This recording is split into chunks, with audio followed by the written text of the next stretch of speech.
Então, chamando-os novamente, ordenaram-lhes que não falassem nem ensinassem em nome de Jesus.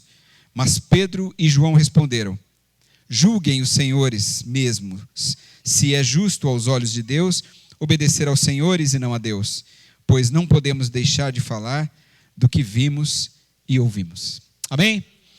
Obrigado, Senhor, por essa noite. Obrigado pela sua palavra, obrigado pelas canções. E agora fala conosco através desse texto, através dessa mensagem. E que o Senhor nos incomode. Que a gente seja realmente movido por essa palavra a fazer a diferença nesse mundo que jaz no maligno e que precisa da salvação em Jesus. Em nome de Jesus. Amém. Mais ou menos uns 30 anos, numa manhã de sábado, eu estava dirigindo um carro na direção da cidade de Jundiaí a Campo Limpo. Jundiaí é uma cidade que fica mais ou menos uns 80 quilômetros de São Paulo, mais ou menos, e Campo Limpo é uma cidade vizinha. É como se fosse São José dos Pinhais e Pinhais, assim, a distância. E aí eu estava dirigindo o carro nessa direção, quando eu ao fazer uma curva, eu vi um carro batido contra um poste. E aí o acidente tinha acabado de acontecer, porque não tinha nenhuma pessoa no local ainda, e o motorista ainda estava saindo meio cambaleante, assim, de dentro do veículo. Eu fui a primeira pessoa que cheguei ali. E aí eu me aproximei do acidente, e eu observei ali a aflição daquele rapaz, retirando uma mulher que estava no assento do passageiro. E aí ela estava toda ensanguentada e desacordada. E eu ainda até orientei a ele que aguardasse o socorro, né, médico, mas a aflição dele era muito grande para me escutar. E aí, enquanto eu estava ligando para o socorro, eu observei que os dois estavam muito bem vestidos. E a moça que estava desacordada, ela tinha na sua mão um canudo de papel. E aí eu perguntei o que era aquilo, quem que era aquela moça. Eu perguntei para ele e ele disse para mim assim: olha, essa aí é a minha noiva. A gente acabou de casar no cartório. E isso, na mão dela, é a nossa certidão de casamento. O casamento ia ser hoje à noite. Na verdade, ele disse: o casamento vai ser hoje à noite, numa igreja.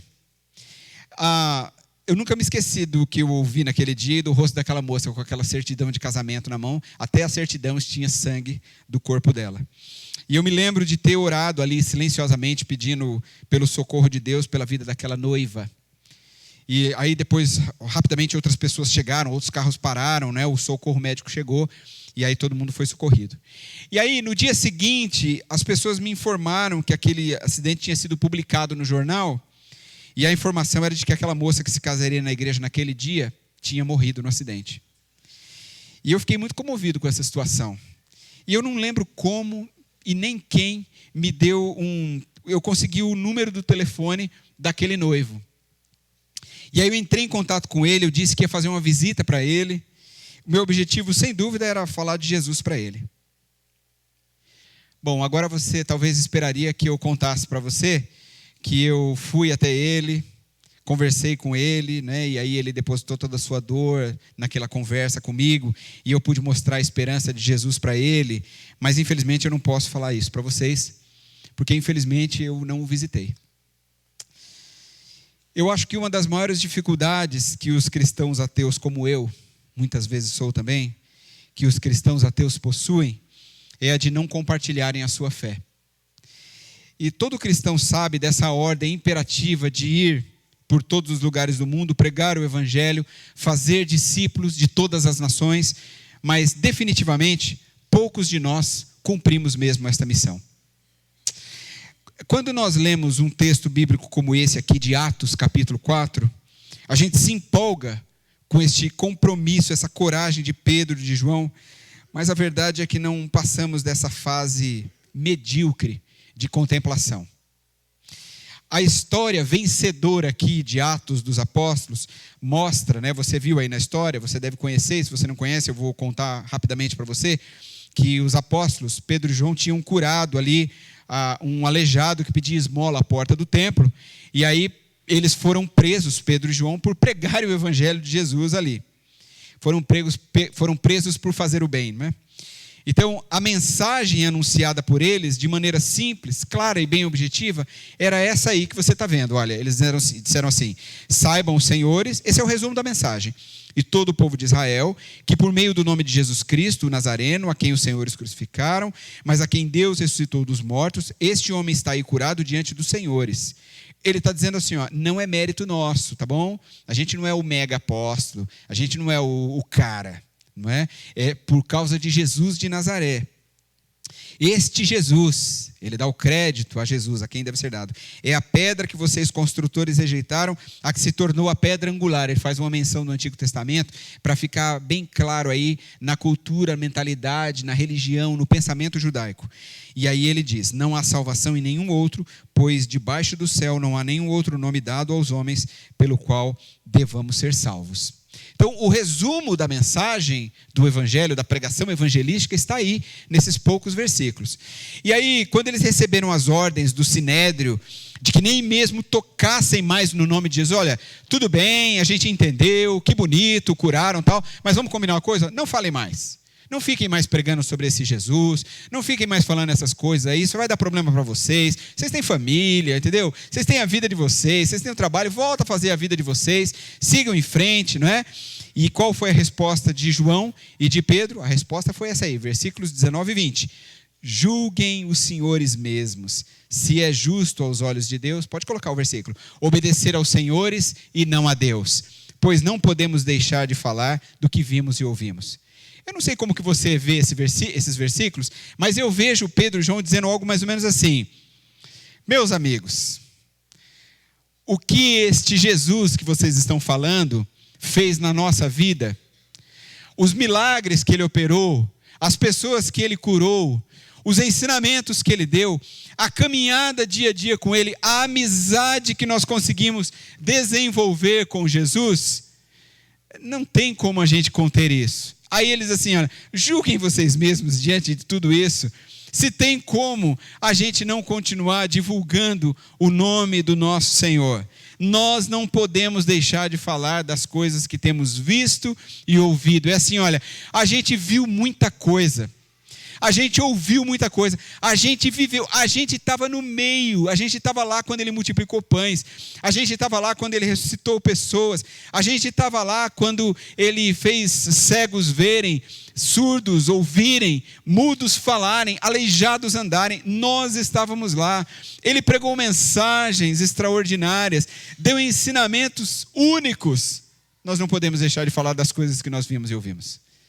É isso que Pedro e João disseram com toda coragem àqueles homens. É como se eles dissessem algo assim, olha, façam o que vocês quiserem conosco, mas é impossível para nós deixarmos de falar. Eu não sei explicar em poucas palavras o porquê, mas o fato é que ao longo do tempo a igreja vem se tornando uma voz fraca na multidão, e aos poucos a liberdade religiosa vai conduzindo as coisas para uma libertinagem religiosa, e assim a gente deixa de ser mais parecidos com Jesus e com os seus primeiros discípulos, e nós acabamos nos tornando acomodados e sucumbidos aos padrões desse mundo. E aí a igreja, de um modo geral, começa a abrir concessões para não perder pessoas, para facilitar alargar as portas que Jesus havia dito que deveriam ser estreitas, não é? Numa música do João Alexandre, recosturar o véu que a cruz já rasgou, não é? Ressuscitar a lei, pisar na graça, negociar com Deus. Então nós começamos a entrar nessa relação espúria, perigosa, mentirosa. E aí a igreja se torna um lugar onde muitas pessoas vivem como querem, fazem o que querem e ainda dizem assim, eu sou assim mesmo, vou viver assim, se quiser é isso e acabou. Como se Jesus estivesse de acordo com isso. Deixa eu dizer alguma coisa para você aqui. A igreja não negocia, porque a igreja é de Jesus. E a igreja prega o evangelho, e o evangelho é de Jesus. Jesus é o evangelho. Então a igreja não negocia. A verdadeira igreja não negocia. Não negocia com o pecado, não negocia com as propostas deste mundo. Então, acontecem pecados? Sim. De vez em quando a gente dá uma pisada na bola e quando percebemos, gente, a gente não pode fazer isso. Vamos mudar isso aqui que a gente está seguindo padrões que não são de Deus. Isso pode acontecer porque somos falhos e pecadores. Mas o retorno acontece. A igreja não negocia. Então a gente precisa ter isso em mente. Porque é isso que os apóstolos fizeram aqui. Vocês acham que a gente vai parar de falar do que a gente viu e ouviu? Não vamos parar. Em resumo, cristãos ateus, eles sabem que deveriam compartilhar a sua fé, mas em grande parte, por diversas vezes, não fazem isso. Eu creio aqui que a gente poderia relacionar vários motivos porque nós não falamos de Jesus. Talvez porque nós temos vergonha de falar de Jesus, não é? Então, eu não sei falar de Jesus. Eu já me lembro uma vez, eu e a Cris, a gente terminou um culto de domingo e a gente saiu para comer à noite, num lugar. Aí, quando nós chegamos lá no lugar que a gente foi, encontramos um casal. E aí, tem muitos anos, né? Então, encontramos um casal lá. E aí a gente, da igreja também, aí, que legal, tal, sentamos juntos para comer. E aí a gente ali, conversando, coisas triviais, batendo um papo. E aí a moça disse assim para mim, Elias, eu acho que eu nem era pastor na época ainda, ou já era auxiliar, não me lembro ainda. Ela disse assim, Elias, eu não sei falar de Jesus, eu não consigo falar. Eu ouço as coisas lá na igreja, as pregações e tudo, mas eu não entendo as coisas se embolam para mim, eu não consigo compreender tudo e organizar para falar de Jesus. Bom, mas a gente tinha tido uma conversa super longa até chegar nessa. A gente tinha conversado sobre filmes, né? Eu gosto muito de falar sobre filmes, eu gosto muito de filmes. E a gente tinha contado um monte de filme. Assistiu aquele filme, contando, aqueles filmes emblemáticos. Não, aquele filme fala sobre isso, aquela história aqui. Aí eu peguei e falei para ela assim, mas você não entende todos os filmes que você assiste? A gente falou sobre isso aqui agora. Você arrebentou aqui no conhecimento, quase que sabe mais do que eu, né? Difícil, mas quase que sabe mais do que eu. E você não sabe falar de Jesus para as pessoas? Que é algo tão simples. Começa contando o que Jesus fez na sua vida, se ele fez na sua vida. Então começa por aí. Então muitas pessoas têm vergonha de declarar a sua fé em Jesus. Outras talvez porque estão muito ocupadas na vida. Não tem tempo, a minha vida é muito corrida, eu tenho muito trabalho, tenho muitas atividades. Não dá tempo para falar de Jesus. Ou talvez porque não querem parecer antipáticos ou taxados de fanáticos. Tem muita gente que tem medo de falar de Jesus porque quer ser descolado, né? O cara quer ser descolado, então né, aquele crente camuflado assim, né? Não, eu estou na vibe aí, né? Tá de boa, beleza, tal. Ou tudo isso junto e misturado, não é? De repente são todas essas coisas e um pouco mais. Mas eu creio mesmo que por causa da correria da vida, os muitos afazeres e os prazeres, sobretudo, que esse mundo oferece para a gente, tudo isso nos fez esquecer duas realidades absolutas para o cristão. E é sobre isso que eu queria falar para você agora, para despertar o seu coração novamente para pregar o evangelho às pessoas. Sabe quais são as duas coisas? O inferno e o céu. Uma pesquisa revela que enquanto cerca de 3 em cada 4 pessoas acreditam na existência do céu, menos da metade acreditam na existência do inferno. Isso aqui é uma coisa para a gente pensar. Pense você nas consequências disso. Olha só, cerca de 3 em cada 4 pessoas acreditam na existência do céu. Então já não é todo mundo. Mas menos da metade acreditam na existência do inferno. Isso aqui tem um grande problema. Sabe qual que é? É que se o inferno não existe, os descrentes rejeitam a Cristo com facilidade. E sem nenhum medo de Deus, não é? E aí, em contrapartida, os que creem não se sentem mais motivados a compartilhar a fé em Cristo com os demais. Você percebe o nível do problema? Mas pesquisas de opinião não determinam a realidade. Não determinam. Então, muito cuidado com este pensamento, não é? Então, por exemplo, existe uma pesquisa séria, cristã e comprometida que diz, essa foi uma das coisas mais horríveis que eu já ouvi na minha vida, como cristão, que deveria fazer o nosso coração arder. Foi um pastor egípcio que falou num congresso da APEC, Aliança Pro Evangelização das Crianças. E ele disse assim: esta é a última geração de filhos que pregará o evangelho de Jesus. Essa é a última geração de filhos que pregará o evangelho de Jesus. Então ele está dizendo o seguinte: vocês que têm os filhos aqui, olha, no ministério infantil, nesse momento ali, agora, ele está dizendo, esta é a última geração que pregará o evangelho de Jesus. Então, essa é uma pesquisa estarrecedora. Ele não falou isso aleatoriamente, ele falou baseado nos dados e observando ao longo dos anos as gerações de cristãos no mundo. Mas ele mesmo disse isso. Nós não vamos aceitar essa pesquisa. Embora a pesquisa reflete uma realidade, em nome de Jesus, nós não podemos aceitar isso. Nós vamos pregar o evangelho aos nossos filhos com todo ardor, nós vamos conduzir os nossos filhos a Jesus, nós vamos priorizar a vida na igreja, para que os nossos filhos nos imitem, para que eles façam o mesmo com os filhos deles, e depois os nossos netos, bisnetos façam a mesma coisa, em nome de Jesus. Amém? Então, pesquisas de opinião não determinam a realidade, nós não podemos aceitar isso. A Bíblia diz que o céu e o inferno existem, e nós não negociamos os valores da palavra de Deus. Então a pergunta que fica para nós agora é a seguinte: será que nós estamos realmente preocupados com isso? Será que estamos? A nossa missão não é apenas encarar a realidade, mas também divulgá-la. Se isso aqui é uma pesquisa, tudo que nós estamos falando, esse pensamento das pessoas de que talvez para muitos o inferno não existe, ou que o céu não exista, ou que nem é tanto assim. Então nós devemos divulgar ao mundo que o mundo está indo para o caminho errado, para o pensamento errado.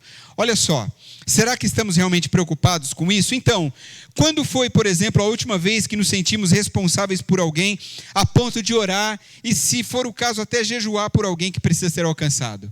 Quando foi a última vez que nos dedicamos mesmo em oração? Por um colega de trabalho, por um familiar, por alguém que amamos, orar mesmo para que essa pessoa entregue a sua vida a Jesus. Quantas pessoas você, por exemplo, levou à igreja para assistir um culto nos últimos tempos? Quantas pessoas você já conduziu a Cristo em toda a sua vida? Se o seu familiar não é crente, o que você está fazendo para ganhá-lo? Sabe que o nosso testemunho dentro de casa é a coisa mais importante, né? Você pode trazer o seu familiar aqui na igreja. Se o seu testemunho, o pastor pode fazer a melhor pregação, o louvor pode cantar as mais belas canções, o seu familiar pode ficar aqui maravilhado, mas se chegar em casa e você não tiver uma mudança de vida, tudo que a gente fez aqui não adiantou para nada, não serviu para nada. Não é? Porque ele precisa ver em você, em primeiro lugar, essa transformação, essa mudança de vida. Então, nós precisamos pensar sobre isso. E um velho amigo, e um vizinho, um colega de trabalho, um colega de escola. Essas são perguntas para a gente refletir. Como nós temos feito? Temos pregado o Evangelho de Jesus? Como a gente tem vivido a nossa vida cristã? Só para nós? Nós somos agentes secretos, não é? Não somos chamados para isso, não é? Nós somos chamados para ser luz, para todo mundo ver. Não é? Ontem eu assisti o último Missão Impossível, né? E aí você vê a camuflagem, né, do Tom Cruise em várias circunstâncias, né, em vários momentos, como ele se mistura, como ele, não é, usa uma máscara, como ele chega disfarçado de outra pessoa. Mas para cristão não sei, isso aí serve para agente secreto. Né? Para ele dá muito certo que ele sempre vence, né? Pelo menos não morreu até agora em nenhum filme, né? Agora, mas eu tenho certeza que quando eu falei Missão Impossível, a musiquinha já veio na sua cabeça. Não foi? Mas, veja bem, como nós estamos agindo. A gente não é agente secreto. Nós somos luz para o mundo. Então, se você tivesse a certeza de que Jesus iria voltar nessa semana, o que você faria? Imagina que Jesus fosse voltar sexta-feira. Então você tem daqui até lá. O que é que você faria? Eu espero que você não pense assim: vou gastar todo o dinheiro da minha conta, só me divertindo, vou em churrascaria, se eu tiver bastante dinheiro eu vou viajar para a Europa. Eu espero que você não esteja pensando isso, tá bom? Eu espero que você esteja pensando assim: se Jesus fosse voltar na sexta-feira e eu tivesse certeza, eu ia parar tudo que eu estou fazendo na minha vida, eu ia pregar o evangelho a todas as pessoas, eu ia me dedicar, eu ia correr atrás daqueles meus amados irmãos, queridos, parentes, seja lá quem for, meu melhor amigo, sei lá, e pregar o evangelho, dizer: Jesus vai voltar sexta-feira, por favor, entregue a sua vida a Ele, me perdoe por não ter falado antes, sei lá, qualquer coisa nesse sentido. Então, se acreditássemos de fato em céu e inferno e nos importássemos mesmo com isso, eu tenho certeza de que as nossas atitudes, as nossas motivações seriam transformadas, seriam diferentes. Então eu queria falar um pouco sobre isso com você agora. Eu quero falar com você um pouco sobre o inferno. Quero falar com você sobre isso para você se lembrar de novo do que é isso. Você sabe pela Bíblia. Então eu quero apenas recordar a você sobre isso, para que você agora, ao refletir novamente sobre ele, pense nos seus amigos, pense nos seus parentes, pense nas pessoas que você ama. E pense nas pessoas que você não conhece também e que podem e precisam ser alcançados pelo amor de Jesus. Se nós compreendêssemos de verdade como é o inferno, com certeza nós nos sentiríamos bem mais motivados a ajudar as pessoas a evitá-lo.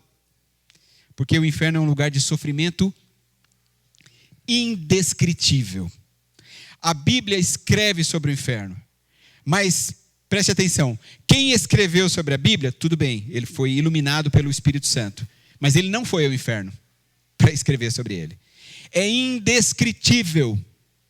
Então, preste atenção.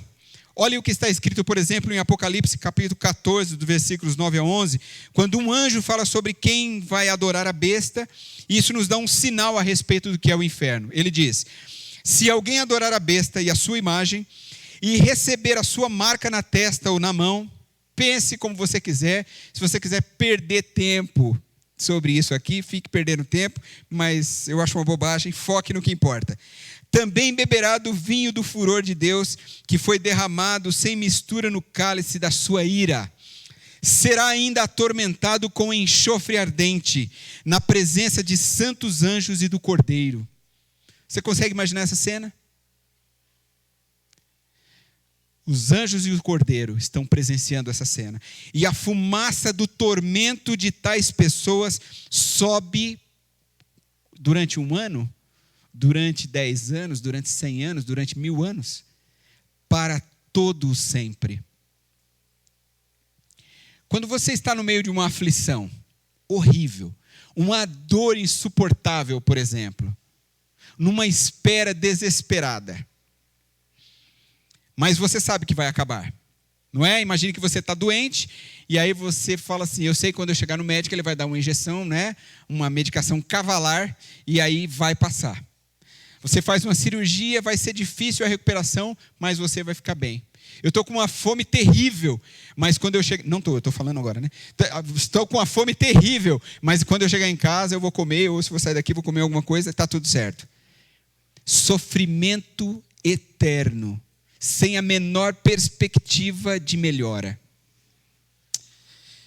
Para todos os que adoram a besta e a sua imagem, e para quem recebe a marca do seu nome, olha o que ele diz: não há descanso, dia e noite. Isso é o inferno. A gente não fala sobre o inferno na igreja muito, né? Mas estamos falando aqui agora, para relembrar você. Pense nos seus amigos, nos seus familiares, nas pessoas que você ama. É interessante que pessoas fazem piada sobre o inferno, constantemente. Então, você já viu, por exemplo, garotas que aparecem vestidas de, entre aspas, diabinhas, em noites quentes, em shows de boates? Você já deve ter visto isso. Talvez na sua vida anterior, pessoalmente, ou talvez em filmes, ou em fotos, ou na internet. Você já viu isso. Casas de prostituição. Já viu que um dos apelidos que as casas de prostituição recebem, ironicamente, são de inferninho. Você já ouviu isso? Como se o inferno fosse um lugar de luxúria e de prazer sem limites. Não se engane, não é. Não é. O inferno é um lugar de tortura e sofrimento eternos. Há não muito tempo, uma cantora famosa falou alguma coisa sobre isso, fez uma brincadeira, uma ironia sobre isso. Isso rendeu nas redes sociais, em todos os meios de comunicação. Eu peço que Deus tenha misericórdia da alma dela, e que o Senhor a resgate, e que o Senhor a traga para o seu reino, porque ela não tem nem ideia do que é esse sofrimento. Eu não desejo que ela vá para lá, assim como eu não desejo que ninguém vá, e eu espero que você também não. Mas todas essas coisas, essas brincadeiras que as pessoas fazem sobre o inferno, dizendo que é gostoso, é quentinho, é prazeroso, isso é um terrível engano. No inferno haverá completa separação entre Deus e as pessoas. Nós sofremos pelo pecado, porque o pecado causou a separação entre Deus e os homens. Mas Cristo trouxe a reconciliação, e agora nós estamos unidos com Ele. Agora imagine tudo isso, toda essa separação, sem a menor possibilidade de reconciliação. Isso é o inferno. Não há a menor chance. Cristo não estará mais lá. Os cristãos não estarão mais lá. A palavra de Deus não estará lá. Não há nada que se possa fazer. Então é dor e sofrimento sem fim. É vazio emocional e o pior de tudo, essa consciência de que terá que suportar tudo isso sozinho, sem nenhuma perspectiva de alívio. Jamais, jamais. Isso não soa terrível para você? Eu tenho certeza que sim. Para mim também. Mas infelizmente as pessoas preferem os prazeres desse mundo. Muitas vezes nós caímos. Eu caio. Quantas vezes nós falhamos? Quantas vezes nós erramos? Muitas pessoas preferem fechar os olhos para Deus e escancará-los para os prazeres dessa vida, que, diga-se de passagem, são muitos. E são extremamente atrativos e imediatos. Infelizmente, o mesmo ocorre com os cristãos. Nós somos engolidos pelos nossos compromissos, as nossas obrigações, e quando nos sobra tempo, o que nós fazemos? A gente vai descansar. Eu não tenho nada contra o descanso. Descanso é fundamental, é importante. Todos nós precisamos disso. Aliás, Deus abençoou o tempo de descanso. O problema está com o nosso silêncio, com a nossa omissão. Não tem aquele texto que diz assim, desperta, ó tu que dormes? Então, acho que é assim, olha, tudo bem, descanse, mas não descanse sempre. Eu tenho certeza de que naquele grande dia, nós seremos cobrados. Então, existe um hino antigo, um hino do cantor cristão, que é uma facada no nosso peito. Você deve conhecer, os mais antigos aqui vão conhecer, que ele dizia no refrão assim, não me falaram de Cristo, não me falaram de Cristo, tantos vi que salvou, mas ninguém se importou. Exatamente. É claro, esse não é um pensamento, não é? Mas você já imaginou pessoas que possam estar no inferno e que nunca ouviram falar de Jesus, porque eu e você não nos importamos de fazer isso? Esse hino deve servir como um alerta para nós. Agora eu quero falar com você sobre o céu. Vamos pensar um pouco sobre ele? Eu não conheço ninguém que deseje ir para o inferno. Não conheço. Entretanto, eu observo também que não há muita gente que deseja ir para o céu. Não em breve, pelo menos. Não é? Se eu perguntar aqui, alguém gostaria de ir para o céu hoje, agora? Não é? Eu acho que ninguém. Alguém gostaria? Eu acho que não, né? Gostaria? Não é uma coisa muito comum as pessoas, né? Agora, eu quero muito ir para o céu. Mas não precisa ser exatamente agora, né? Pode ser daqui a alguns anos, né? Quero conhecer os meus netos no futuro, né? Quero fazer aquilo que está no meu coração aqui nessa igreja, e são os sonhos que eu tenho para a Central, e gostaria muito de vê-los concretizados, não é? Mas Deus é que sabe todas as coisas. Mas, para ser sincero, eu gostaria de ter mais algum tempo aqui. Mas como citei em outras pregações, esqueça tudo que você pensou até aqui sobre vida eterna. Se as imagens do céu que povoam aí a sua mente são de anjos com harpas nos braços, não é? Tocando sem parar, e gente de túnicas brancas flutuando para lá e para cá, em cima de nuvens bem branquinhas e fofinhas, né? Gente, para com isso. Que pensamento mais besta é esse, né? Que bobagem é esse pensamento, né? Tocando aquela harpinha, pulando, né? Aquelas nuvens bem fofinhas assim, decididamente. Isso não é o céu, né? E eu, ainda que sou um cara muito acelerado, se o céu fosse aí, eu ia achar um lugar bem chato, para ser bem sincero com vocês. O Salmo 84, versículo 10 diz, melhor é um dia nos teus átrios do que 1000 no outro lugar. Melhor é um dia nos teus átrios do que 1000 em outro lugar. Pense nisso. Por favor, pense nisso comigo. Considere aí os melhores momentos que você já viveu na sua vida. Tenta fazer aí um remember, aí, um flashback aí. Pensa na sua cabeça aí tudo que você já viveu de bom na sua vida. O de melhor que aconteceu. O seu filho que nasceu, aquele emprego desejado, o casamento, a lua de mel, não é? Que bênção. Sei lá, o lugar mais lindo que você já conheceu, aquele presente que você esperou, aquela comida deliciosa, aquele lugar que você tanto quis comer e comeu. Eu sei lá, pensa em todas essas coisas aí. Pensa então nos dias, nas coisas, nessas situações que mais proporcionaram prazer na sua vida. Sei que é difícil juntar tudo isso na sua mente, mas você tem momentos assim. O que é que Davi está dizendo aqui? Davi está dizendo que um dia com Deus é melhor que uma vida inteira dos seus momentos favoritos reunidos todos no mesmo dia. Isso não é extraordinário? Davi está dizendo o seguinte: pega tudo de bom que você já viveu, tudo, mas absolutamente tudo mesmo. Vamos tentar juntar tudo numa tacada só aqui. Pois bem, tudo isso aí é muito pequeno, perto de toda a glória, de toda a maravilha que é estar nos átrios do Senhor. Ele está dizendo, um dia, só um dia é melhor do que todos os momentos da sua vida inteira juntados num só lugar, num só pensamento. Imagine que você pudesse viver todos os prazeres da sua vida de uma vez só, tudo que você já viveu. Isso é só um dia, nos átrios do Senhor. Isso não é de fato maravilhoso? Agora, pense em tudo que dá prazer para você. Pense. Agora pense em tudo que dá prazer para você, desprovido do pecado, da doença, do choro, da dor, da morte. Isso não é extraordinário? Pense que, ao contrário do inferno, que é um lugar de separação, o céu é um lugar de total aproximação de Deus. A gente está perto de Deus, Deus está perto de nós, mas nada disso é comparado ao céu, à eternidade com o nosso Deus. É o que diz em Apocalipse 21, versículos 3 a 5. Ouvi uma forte voz que vinha do trono e dizia: agora o tabernáculo de Deus está com os homens, com os quais ele viverá. Eles serão os seus povos, o próprio Deus estará com eles. Acho muito legal isso aqui. Eles, não é outro, é Deus mesmo. Não é o entendimento espiritual apenas que temos nesse corpo finito de Deus.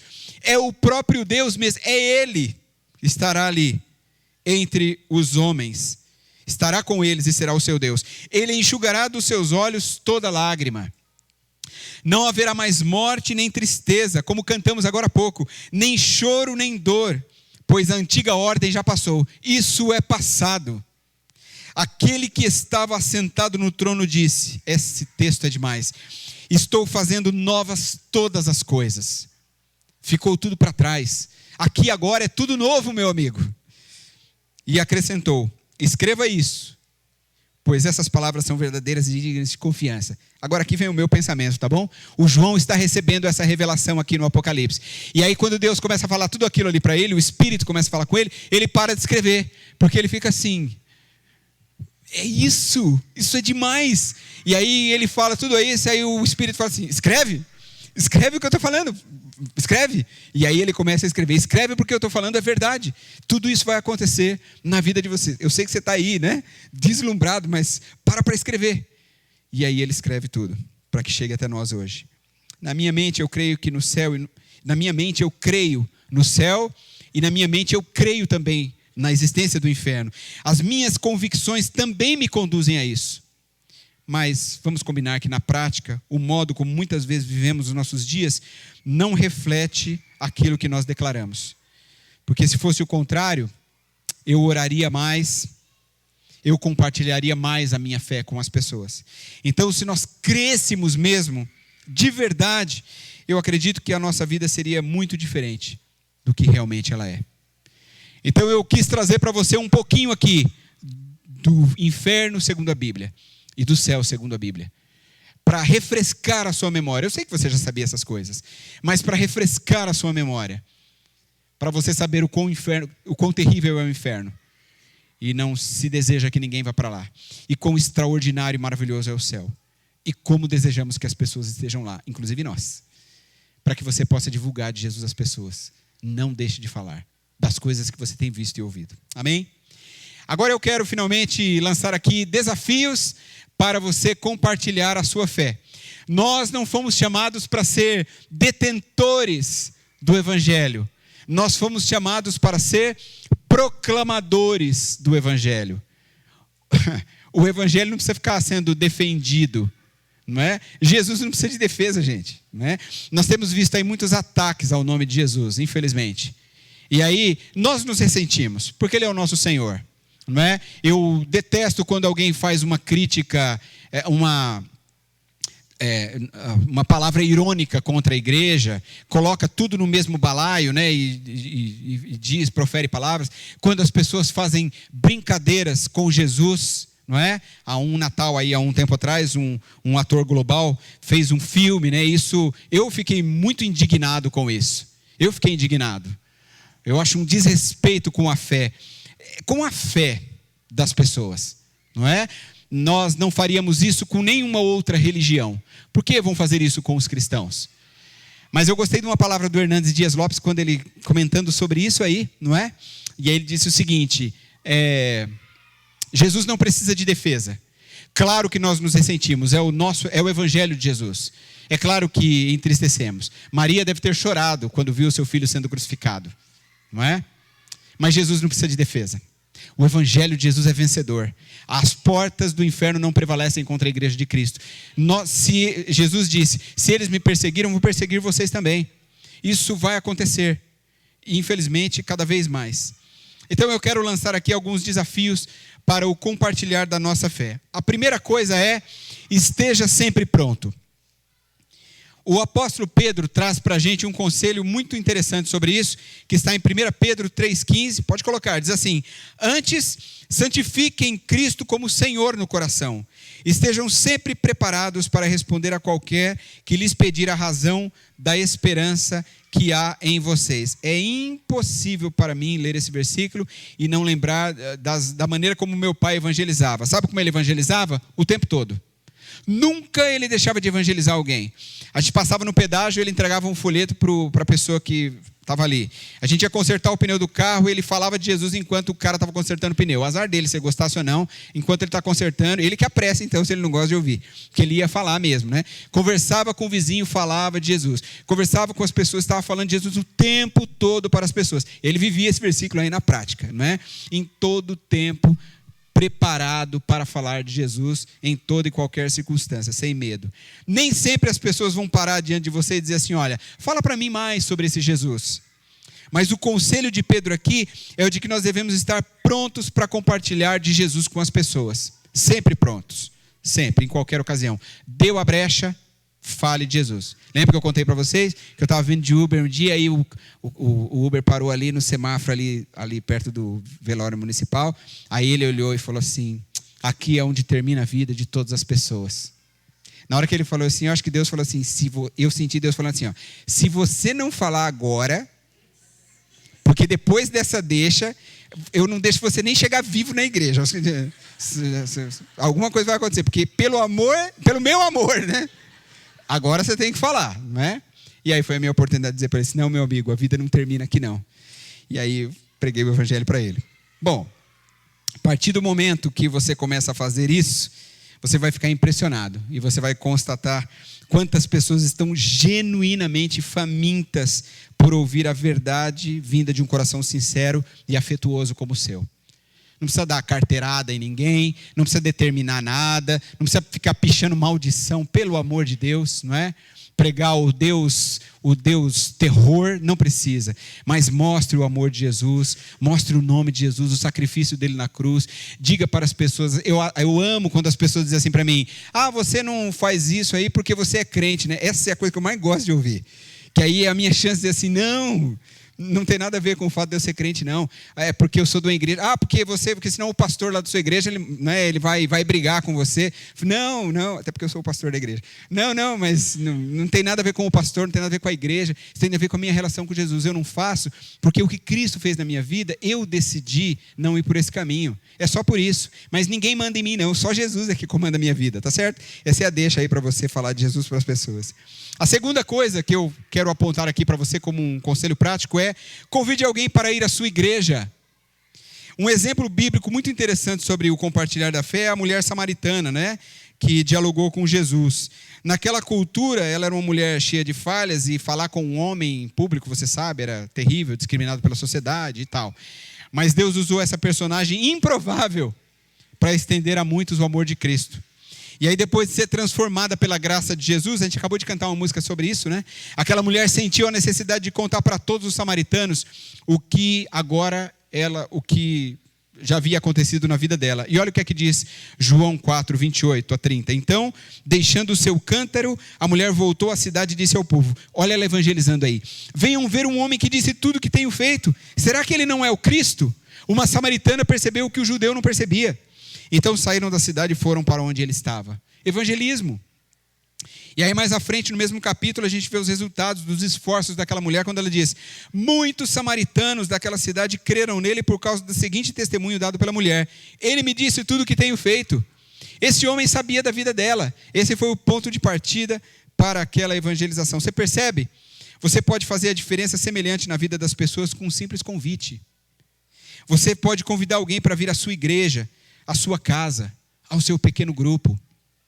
Eu li a experiência vivida pelo Craig Groeschel, né, um escritor que eu gosto muito, e ele é o pastor da Life Church, uma igreja muito grande nos Estados Unidos, uma igreja de origem batista, e ele conta que num domingo ele estava ausente da igreja dele, ele pregou, e ele estava ausente, e quem pregou no lugar dele foi um outro pastor lá do colegiado, e ele descreve no livro o pastor da igreja dele como um jovem careca e de cavanhaque que o substituiu. E aí ele conta que na semana seguinte ele foi numa locadora, né? Isso é antigo, né? Ele foi, que tempo bom era aquele que ia na locadora pegar os filmes, né? Ele ia na locadora alugar um filme, e aí ele escutou a conversa de uma senhora convidando uma amiga para ir à igreja. E ele ficou só ali ouvindo a conversa. E a mulher disse assim, olha, eu não sou religiosa nem nada, mas você precisa conhecer essa igreja chamada Life Church. É incrível, ela mudou a minha vida por completo. E aí ele conta que ele se sentiu tão abençoado por escutar a conversa de alguém que havia sido tocado por Deus na igreja, onde ele era o pastor sênior. A mulher não tinha nem ideia de que era o Craig Groeschel ali, né? E aí para ela, pouco importa, né? E aí de repente aquela senhora olhou para ele e ela disse assim, ei, você precisa vir à igreja comigo também. O pregador é incrível. E aí ele estava todo entusiasmado e perguntou como era o pregador, né? Por isso que eu gosto do Craig Groeschel, é um cara bem o ser humano mesmo, né? E ele todo confiante de que a mulher ia reconhecê-lo naquele momento, né? E como era o pregador? E ficou olhando para ela, né? Para ela reconhecê-lo. Ah, ele era careca e ele tem cavanhaque. E aí ele termina a história dele dizendo que aquela mulher só foi à igreja dele uma vez. E estava convidando todo mundo que via à frente. Até mesmo o pastor sênior da igreja. Isso não é extraordinário? Eu gostaria que alguém um dia dissesse para mim assim na rua, ei cara, você não gostaria de vir à igreja? Eu conheci uma igreja muito legal essa semana, gostei do culto lá, vem assistir. Qual é a igreja? A Igreja Batista Central, fica ali na Rui Barbosa, no 9606. Eu ia dizer para você, com certeza eu irei.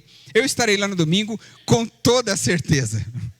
Você é chamado a fazer o mesmo. Dê um passo de fé e convide alguém para acompanhá-lo num lugar em que essa pessoa possa ouvir sobre o amor de Deus por ela.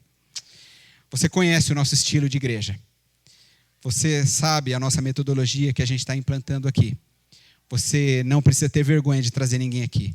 O seu amigo, o seu visitante jamais será envergonhado nessa igreja. E nem você será. Você sabe o que nós estamos fazendo aqui.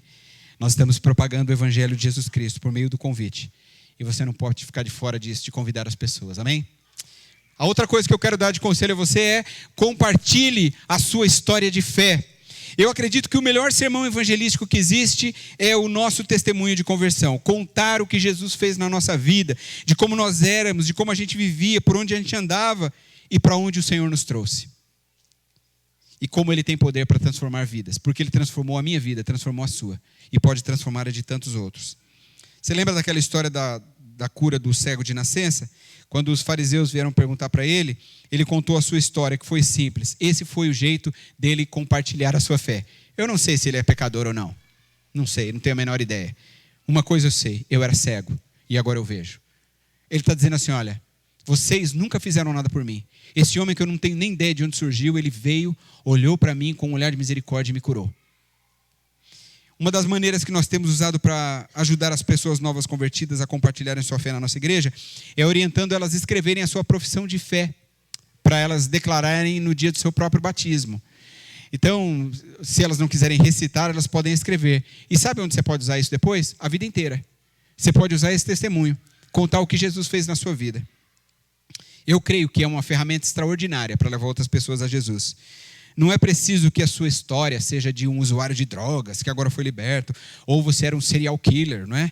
Que pagou a sua pena e agora você vive aí para fazer o bem para as outras pessoas, né? Vivia bêbado aí, caído na calçada, e a água da sarjeta estava entrando na sua boca quando você caía lá, tal, e agora você aceitou Jesus. Fumava 3 maços de cigarro por dia, usei crack, usei heroína, cocaína, cheirei cola. Amém, graças a Deus, Deus tem salvado pessoas assim. Mas acredite, o seu simples testemunho de conversão pode ser fundamental para levar outras pessoas a Jesus. Amém? A quarta coisa que eu quero desafiar você a fazer é: doe a sua vida para servir. Se você é do tipo que não se sente muito à vontade com as palavras, talvez você seja tímido, então mostre Cristo por meio dos seus atos. Lá no livro de Atos dos Apóstolos, a gente encontra um relato breve, mas poderoso. Está em Atos 9,36, ele diz: em Jope havia uma discípula chamada Tabita, que em grego é Dorcas, que se dedicava a praticar boas obras e dar esmolas. Essa mulher levou pessoas a Jesus através da sua prática. É interessante que na época que essa mulher viveu, a lei ordenava que quando o marido morresse, toda a propriedade fosse transferida para o filho. Então, se esse filho não cuidasse da sua mãe, ela estaria em muitos apuros, né? Então as viúvas dependiam completamente de um homem com renda ou de uma generosidade alheia. Mas essa mulher aqui, ela dedicou a sua vida a cuidar dessas viúvas abandonadas. Olha que coisa extraordinária. Quando mulheres estavam lá, sozinhas, abandonadas, por causa dessa lei, dessa cultura, essa mulher chegava ali e estendia a mão para elas. O texto diz lindamente que ela dedicava-se a praticar boas obras. Lá no meu pequeno grupo em São Paulo, a gente tinha uma mulher chamada Bia. Ela não era convertida, participava do nosso pequeno grupo. Lá a gente chamava de célula. E por conta de um problema de encanamento de uma vizinha dela, essa vizinha teve um apartamento inundado de água. E aí a Bia, quando viu isso, ela correu lá dentro da casa dela, pegou o rodo e ajudou lá a tirar toda a água, senão começa a minar no apartamento de baixo, né? Uma loucura, né? E aí o que ela não sabia é que aquela vizinha, ela já tinha sido convidada por uma outra pessoa do nosso pequeno grupo para ir no nosso pequeno grupo, na minha casa. E aí, quando ela chegou lá, ela encontrou a Bia. E aí ela ficou encantada. Falou: nossa, você aqui, que bom que você está aqui, que legal. Eu falei: mas você já se conhece? Sim, eu estava num apuro danado, ela veio me matando lá, ela correu dentro da casa dela, pegou o rodo dela e me ajudou a puxar toda a água lá que estava inundando, que deu um problema de vazamento lá.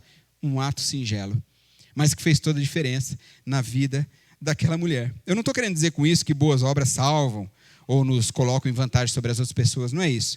Eu estou dizendo que quando nós servimos em nome de Jesus, sem segundas intenções, as pessoas vão notar alguma coisa diferente em nós. Amém? E a última coisa que eu quero dizer para você aqui é: confronte com a verdade do Evangelho. Você pode ser testemunha estando sempre pronto. Você pode convidar pessoas para ir à igreja, ao culto, ao pequeno grupo. Você pode compartilhar a sua história de fé. Você pode servir as pessoas doando a sua própria vida. Mas, às vezes, Deus pode levar você a se colocar diante de alguém a quem você precisa realmente confrontar com a verdade. Então, lá no dia de Pentecostes, qual foi a mensagem de Pedro? Ele disse: arrependam-se e cada um de vocês seja batizado em nome de Jesus Cristo para o perdão de pecados e receberão o dom do Espírito Santo. Com muitas outras palavras, advertia e insistia com eles: salvem-se dessa geração corrompida. Gente, essa não é uma mensagem fácil. As pessoas não tiveram seu ego massageado nessa pregação. O contrário, elas foram confrontadas pelos seus pecados. Mas foi essa mensagem que naquele dia levou quase 3.000 pessoas à conversão. Então, se você tiver que confrontar com a palavra de Deus, confronte. Não tenha medo de dizer o seguinte: a Bíblia chama isso de pecado. Este caminho que você está seguindo é o caminho errado. Não tenha medo da confrontação. É como a gente se lembrar do sermão pregado por Jonathan Edwards, não é? Em 8 de julho de 1741, lá em Connecticut, nos Estados Unidos, baseado em Deuteronômio 32, 35, que tinha como tema pecadores nas mãos de um Deus irado. Sermão famoso na história, né? Convenhamos, não é um tema muito agradável para um sermão. E é claro que proclamava a ira de Deus contra o pecado, apelando às pessoas para viverem uma vida de santidade. Eu acho que se eu anunciasse um tema de sermão assim para domingo que vem, não viria muita gente. Irmãos, domingo que vem eu vou pregar sobre pecadores perdidos nas mãos de um Deus irado. O grande juízo de Deus virá. Venha domingo e você será confortado com essa palavra, né? Muito provável que nem todos viriam no próximo domingo. Mas diz a história que enquanto ele pregava, a atuação do Espírito Santo era tão marcante e a mensagem era tão confrontante que haviam pessoas chorando e clamando por arrependimento, enquanto que outros se agarravam às colunas do templo como se estivessem se sentindo engolidas pelo inferno. É assim que é descrito na história. E aí o Jonathan Edwards teve que esperar as pessoas se acalmarem para ele terminar o sermão. A direção, a unção, o poder do Espírito Santo atuando ali. Eu já ouvi uma história que um seminarista uma vez pegou o sermão de Jonathan Edwards e pregou ele certinho, decorou e pregou igualzinho, imaginando o que ia causar o mesmo efeito. Foi a mesma coisa que nada. Não é? O poder do Espírito Santo. Ao final, Edwards fez um apelo à unidade cristã que acabou contribuindo, sabe para quê? Para o grande avivamento naquele século. Porque a mensagem confrontou. Muitas vezes a gente falha ao pregar o evangelho porque a gente não tem ousadia e nem coragem para confrontar as pessoas com as verdades incontestáveis. Sabe quais? Cruz, arrependimento, confissão, perdão de pecados, renúncias às coisas e às práticas desse mundo. A gente não tem que ter medo de falar disso. Essas coisas precisam ser ditas. Então, não tenha medo de dizer a verdade em amor.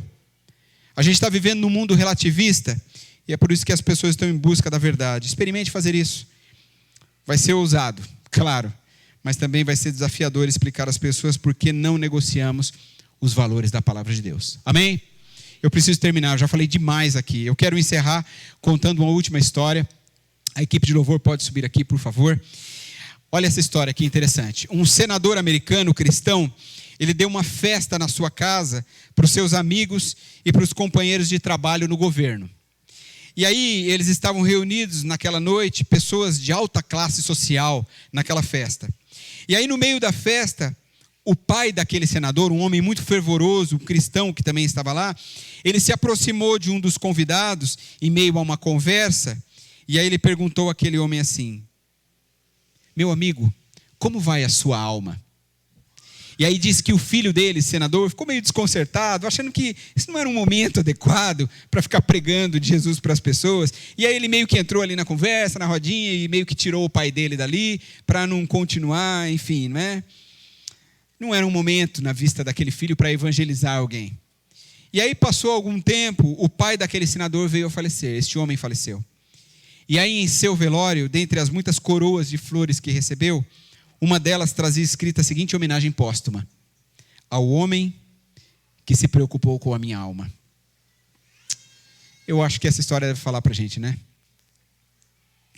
Pode ser um pensamento muito pequeno da minha parte, mas você já imaginou um dia você está caminhando no céu e de repente esbarrar em alguém que o reconheça e diga assim: muito obrigado pelo que você me fez. Graças ao teu testemunho, graças às suas palavras, eu também fui alcançado pelo amor de Jesus. Minha última imagem para você, para que você leia o meu último texto é: quando nós estamos abertos para ir onde o Espírito Santo queira nos levar, Ele nos usará para compartilhar o maior dom de todos, a vida eterna, por intermédio de Cristo. E quando Ele faz isso, talvez nunca mais saibamos desse lado da eternidade a diferença que a gente fez na vida de alguém. Mas eu creio que um dia, do outro lado, na glória eterna, enfim, saberemos. Eu gostaria de desafiar você nessa noite. Em primeiro lugar, a ficar em pé comigo aqui. Em segundo lugar, que você tome uma postura como um cristão que é, e diga assim: eu vou falar de Jesus para as pessoas. Eu vou divulgar o nome do Senhor. Eu não vou agir como um cristão ateu, que vive como se Deus não existisse. O meu Deus existe.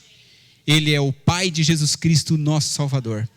A eternidade está reservada para aqueles que entregarem a vida a Jesus, e Jesus quer usar a minha vida para alcançar pessoas. Então, por meio das suas atitudes, por meio das suas palavras, por meio do seu amor devotado ao Senhor, por meio de todas as maneiras que você puder imaginar, você vai dizer: Senhor, use a minha vida. Eu quero pregar o evangelho a todas as pessoas. Então, que Deus use você.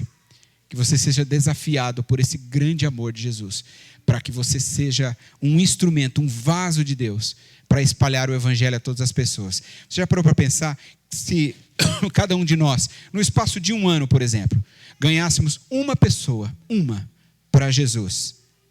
O que ia acontecer aqui? Bom, logo de cara a gente ia ter um culto às 5 e outro às 7. Porque já não ia dar, não é?